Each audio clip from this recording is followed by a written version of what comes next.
The truth. The truth is usually relative to one's own psychology and their culture. In addition, one might not question the truth, for one might trust or respect the teacher's authority, so they don't question if it's genuine. Or one could have faulty genes in one's genetic heritage, trickery of one's senses, or a chemical imbalance that can lead to the misinterpretation of the truth. It can also be misconstrued by the idleness of a lazy mind that schemes over the surface, not allowing the truth to fully penetrate by not giving it the time that it truly requires or their full clear attention. And charlatans can make up or garble their own truths and then dish it out willy-nilly to unsuspecting truth seekers to impress, beguile, or to wield power, and these kinds of destructive elements can lead to arrogance or dogma. Arrogance is destructive, abusive and oppressive, and is a vexation to the pursuit of truth. In addition, if a governing body supports that arrogance, because of the fear of persecution, whole nations can be subjected back to the Dark Ages, or a time of spiritual denial and social and psychological oppression, or ignorance because of totalitarianism and megalomania. Nations can wage war on each other because of this, and the victors who eventually claim authority do not always tell the truth, hence, his story. The truth is also known to change its course in every culture throughout human history as our species advances with the latest technology and philosophical insights. So how can we know the truth, if paradigms shift with different times, locations and technology, like what can be seen with science and religion with their old and new transient mindsets, or current popular beliefs within their scientific or their spiritual divisions? What is the reason for our existence? Is it just to eat, find shelter and procreate? Is it to search out the ultimate quest of whether or not there is a God, and if so, to also find our soul's purpose? The truth is that nobody truly knows the answers to these simple questions. It does seem that all life forms avoid pain and suffering and have a tendency to steer towards pleasure and happiness. Could the meaning of life be nothing more than sensory and emotional pleasure? It does seem that when we are low that life loses its zest and harmony, and when we are high the opposite comes into effect. Why should the thought of us being alive in the first place fill us with wonder? Are we looking for truths, or just getting high on mysteries and expectations? It does seem to be that the more we look at our universe, the simpler it becomes, as it is reduced to mere movement and cosmic energy. Yes, when one searches into the subatomic particles, all objects and life forms no longer exist. Everything is just movement and energy, and all is one. However, consciousness becomes more complicated the deeper that we observe it. On the surface it seems that it is just a byproduct of our five senses, neural processes and the interaction of our environment, but the deeper one observes it, one realizes that although it appears rational and secular on the surface, that it all seems to be spiritual and interconnected under the surface. Telepathy, psychometry and telekinesis show us that two minds can connect without speech, objects that are touched can be tapped into mentally, and memories can be obtained, and objects can be moved mentally, to name just a few.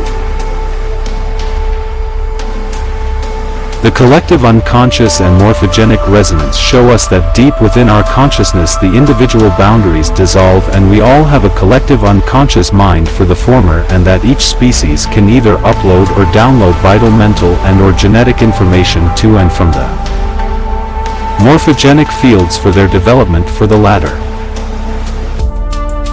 This literature is a portrayal of actual philosophical scholarly research that is a must-read for anyone who has ever queried, if this reality is our only reality, or do we have souls, and are they given to us from God, or created with our sensory perception?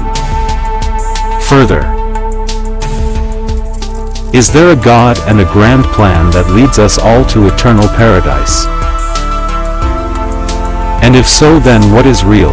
Do we evolve and live out our lives right here in Earth's future after holy judgment?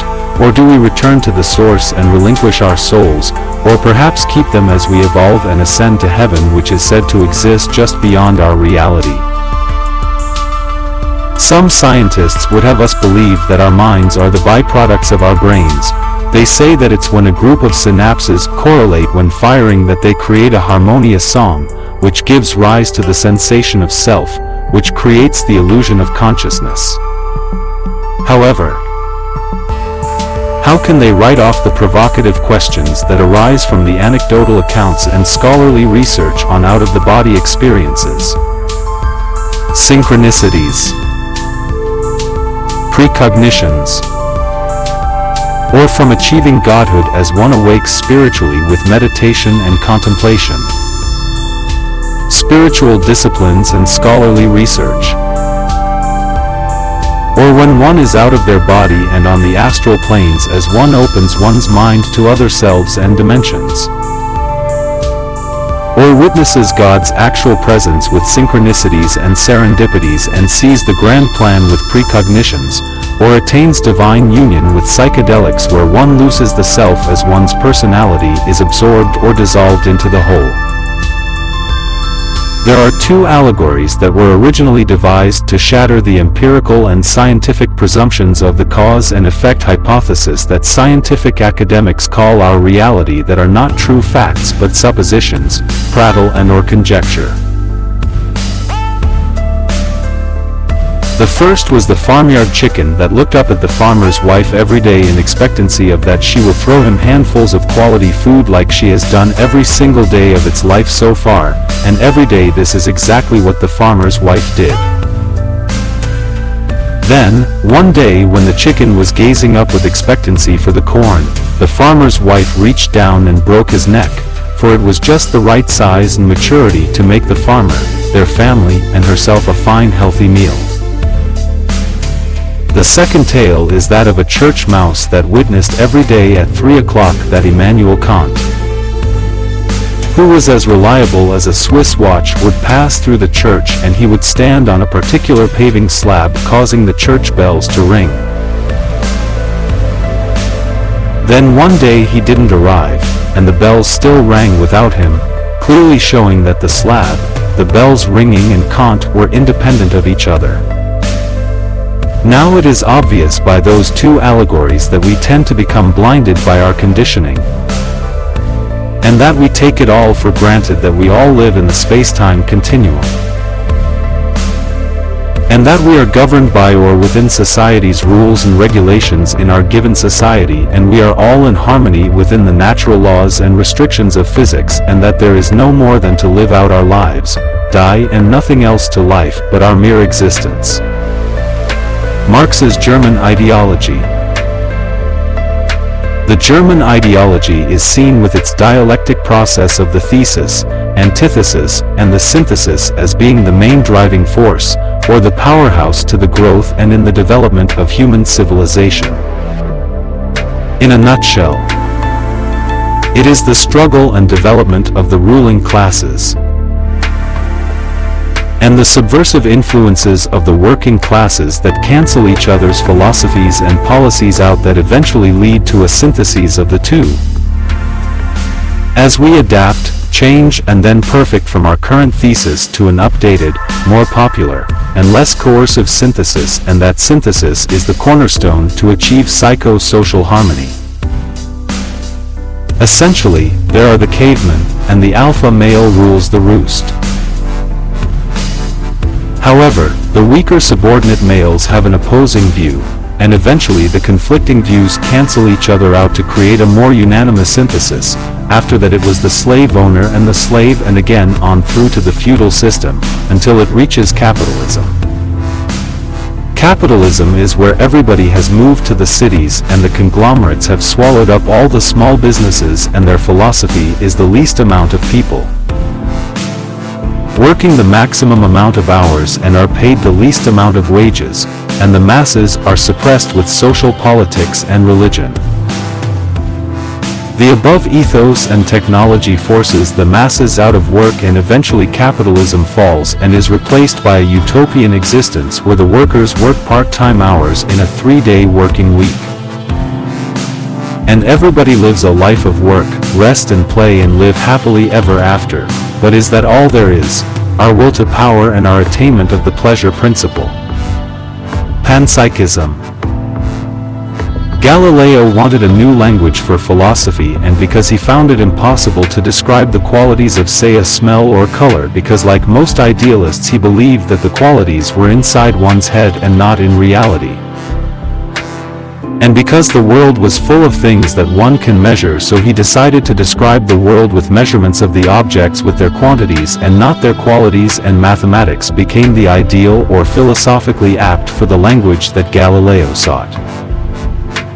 Philosophically speaking, because the sounds are qualities inside one's head, and because the two languages could not merge or correlate when they tried to compare it with quantities of objects and things, there was no correlation between the two.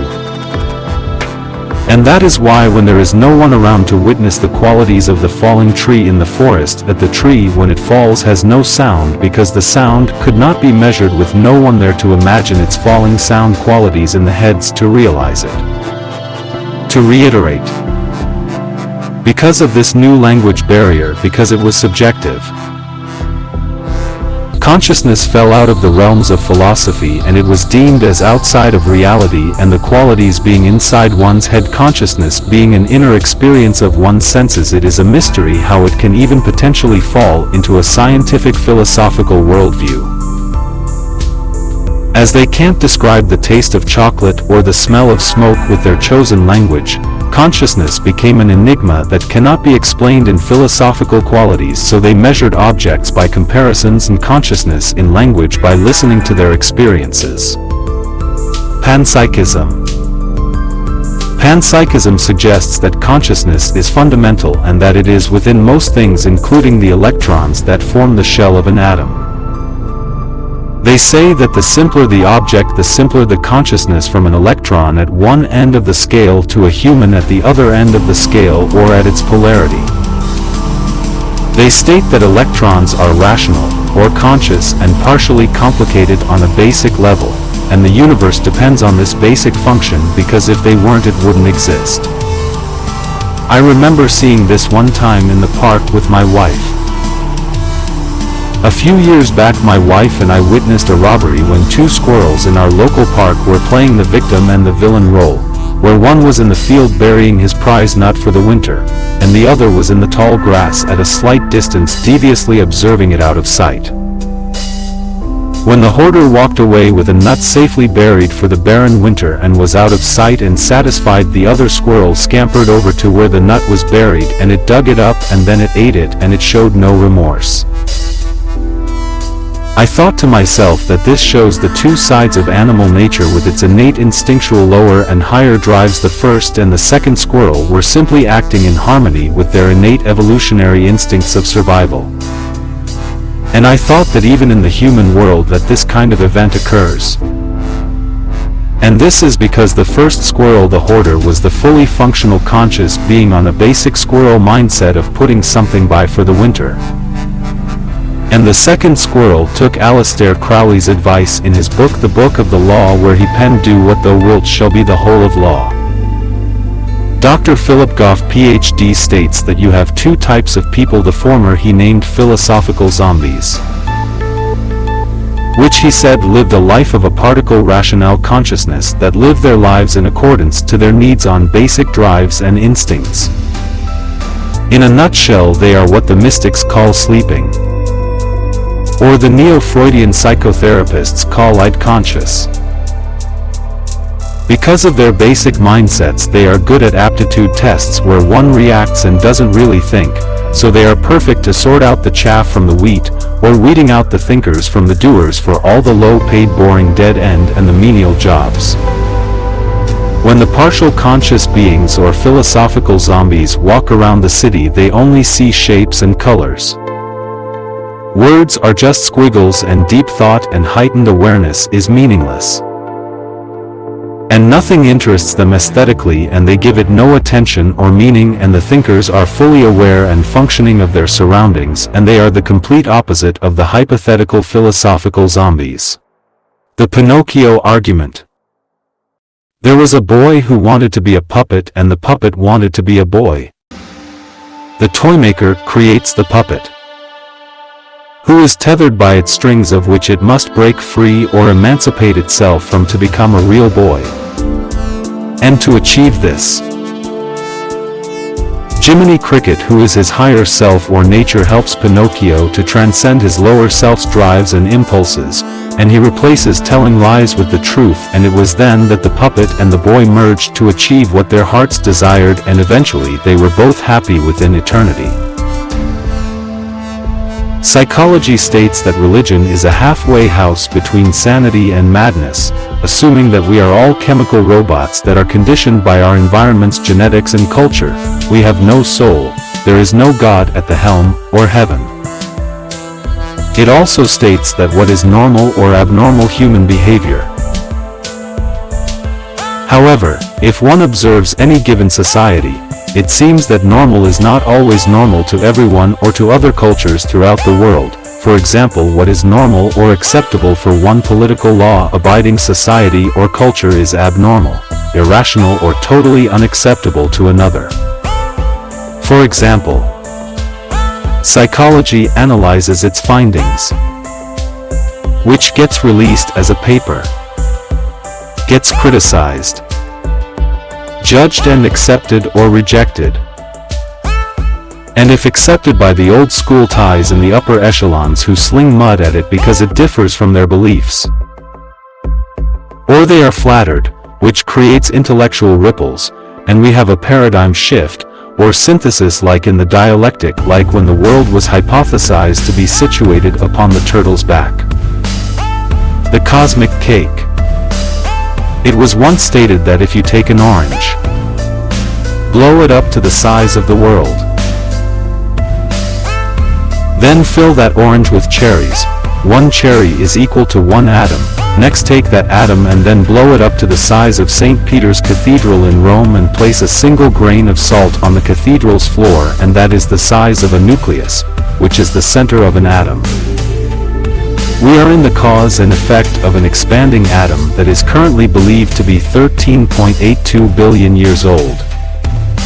However, Schrödinger's cat hypothesis gobbled up the cake, then spat it out and said that it was stale, which came with the conclusion of the famous thought experiment, where it was hypothesized that there was a cat in a closed box, and that when the experimenters took off the lid, the cat died.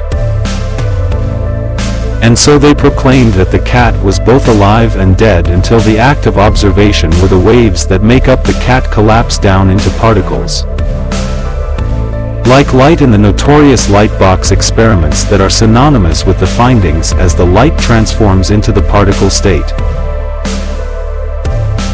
which gave rise to a new hypothesis where it is said that the moon or anything in reality does not exist or is in the wave state until it's brought into being, or the particle state, by the simple act of observation from either the scientists or a recording device or a monitor, thus given rise to a paradigm shift that our consciousnesses are the co-creators of the cosmic play.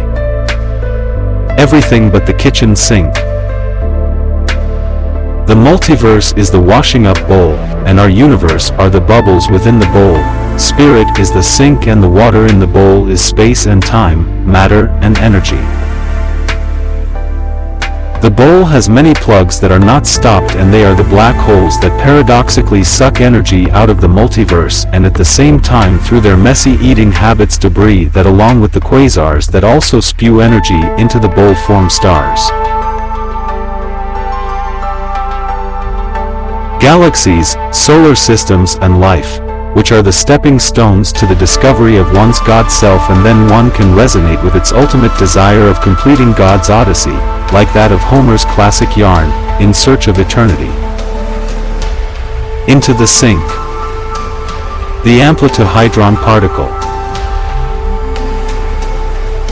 which gets its name from the height of the scattering process when it's at its peak or amplitude, that are abstract interdimensional particles that form the subatomic particles and the superstrings within the vortex of the collision.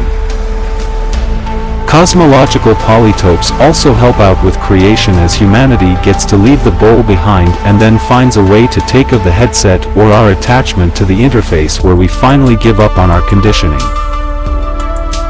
or the illusion and find a way with some modern technology and kick down the doors of perception, or overcome the restrictions, obstacles, or barriers to that final frontier and meet our maker or makers as we enter the sync.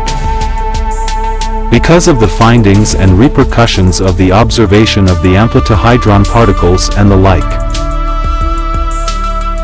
that theoretical scientists, particle physicists, and mathematicians all agree that the locality and the attainment of the epistemic universe comes into fruition from the aforementioned process within the collisions within the Hadron Particle Accelerator laboratories. They have now theorized that at 10 to the power of -33 within 1 qubit centimeter, and at 10 to the power of -44 within a second is outside of the bowl and into the sink. And they say that this newly discovered dimension is dynamic, and that there are strong implications that life or consciousness exists there, and that it could be our creator, and if it is God, it's not alone. So it looks like we are going to drop the monotheistic God for the polytheistic or many gods who live as the ancient Greeks once penned with their mythology at Mount Olympus, where they believed that the gods resided, meddled, and played with humanity. In the book, The Celestine Prophecy, it has a lot of similarities to Eastern and Western religious cultures, and it is seen as a renaissance to spiritual theosophy. Basically, it is the process of acquiring inner peace from the East and achieving perfection from the West, and adding the syntheses to one's life. The book is a fictional story set in Peru, where the seekers of truth are following a bunch of synchronicities that correlates to a sequential set of insights that, if found and interpreted, could topple the world's governments and religion from their seats of power, and ultimately raise humanity's vibration up a level where it reaches social, psychological, environmental, and spiritual harmony. The government soldiers are ruthlessly hunting down the truth seekers by arresting and killing them. They explain their outrageous actions away with a story that they do not want the insights to leave the country. It proposes that there are 9 insights that are key to human evolution into higher consciousness. He took a sharp intake of breath, and then he sat bolt upright and then continued. The first insight comes into fruition when we take the coincidences on board and we regard them as a spiritual path. They give us the feeling that there is something spiritual working within the universe. Call it what you will, God, Brahman, the Tao, or Spirit. The coincidences reveal that it is there. The second insight shows that this awareness is real, as we see that we have been focused on material survival by controlling our position for security in the universe. In a nutshell, we are waking up to what is really going on. This comes to pass with the fall of religion and with the rise of science in the 14th century. The third insight gives us a new look at life. It sees the universe as pure energy, and that energy reacts to how we think. Basically, everything is interconnected in one, and if we train the minds to focus, we can actually see the energy without the aid of electronic photography. The fourth insight shows that humans take and give energy from and to each other by controlling and manipulating them in the art of conversation, or when we socially get together. We feel the affects of this when our energy is depleted or lifted as we engage with other humans. We feel disassociated from our positive energy when our energy is stolen, and we can only remedy this when we connect with the higher source, which can be got when we look at a plant or a tree and we symbiotically give and take the energy by seeing the beauty before us with our admiration and our love. This feeling is commonly known as a cosmic or a mystical experience, where you can see the magnitude of energy that the universe holds and also look back in time to the Big Bang and then observe as the universe unfolds or evolves. This, they say, is a leap or a glimpse into the future, but it is only temporary at the moment, as people around us that are not in the same level of awareness or in conflict bring us crashing back down to our everyday consciousness and reality. We can remedy this by breathing in and taking in our environment and tuning into love. Then as much energy that we lose will be replenished, or given back in return. The goal is to gain mystical experiences and/or the interconnectedness of the whole that we get by filling up with energy, which brings on the coincidences that leads us to the connectivity on a permanent basis. We load up the energy, grow, load up and grow again as we connect, and this places us on our true path, or our destiny, only coming down when we come in contact with fear, conflict, or negativity, and this is how we as humans evolve the universe to a higher and even higher vibration. The sixth insight states that we role-play our childhood traits that we use to gain attention. Our roles or social dramas consist of either passive or aggressive behavior in the form of being aloof, poor me with the former, and interrogator or intimidator with the latter. On the whole, we create our social dramas in our youth as a defense mechanism to protect us from the behavior of our parents as they took our energy. Our roles helped us to attain energy in our childhood by pulling them into our social dramas, and with them we control others in our adulthood as we steal their energy, etc. However, this old habit of stealing energy from each other disconnects us from the source. Therefore, we should get the energy by connecting to things of natural beauty, breathing, and tuning into love, as I mentioned before, and the aim is that we can grow and sustain it indefinitely. To reach this plateau, we must also clear our behavior habits and get in touch with our true selves and our spiritual journey, which is to look at our parents' social dramas and find a synthesis of the two and then integrate them into our lives and personalities, as well as connect to the source for growth and guidance. The seventh insight tells us that we must observe our dreams and our daydreams as well as our night dreams and compare them to our life's journey and see what they show us in return. We should also observe our thoughts, both positive and negative, for guidance and observation,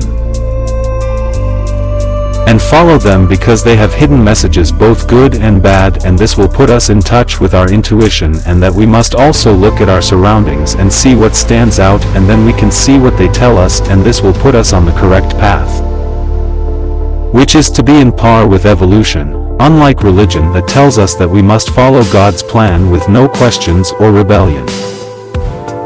We must live in the moment and take life as it presents itself to us, and then we will have control of our own destiny and the coincidences will follow.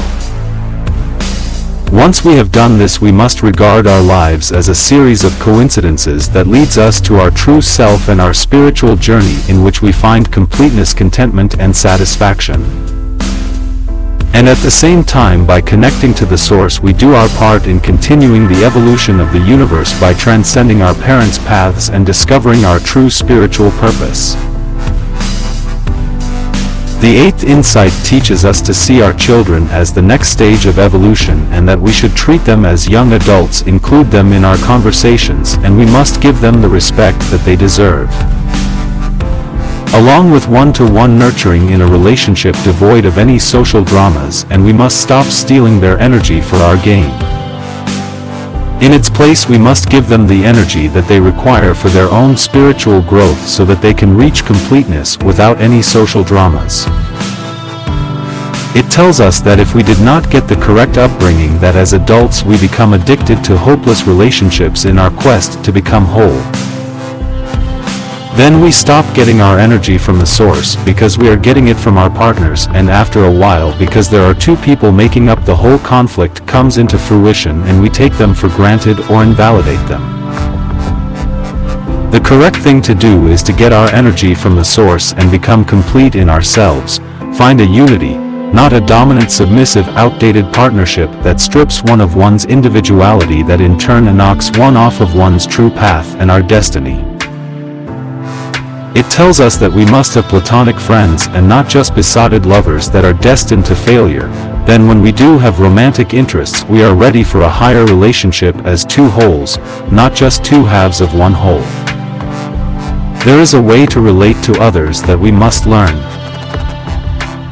We have to help people to open their minds when we socialize by looking at them and seeing their beauty, and when we do, just like with the plants, love will come and the energy will resonate between each other as you see them in their deeper, or higher selves. When we are confronted by aggressive behavior from others, we must strategically name their control dramas and send them loving energy, and this will pacify them. There are no chance meetings. Everyone, including seemingly chance encounters, have significance, or a hidden message for us.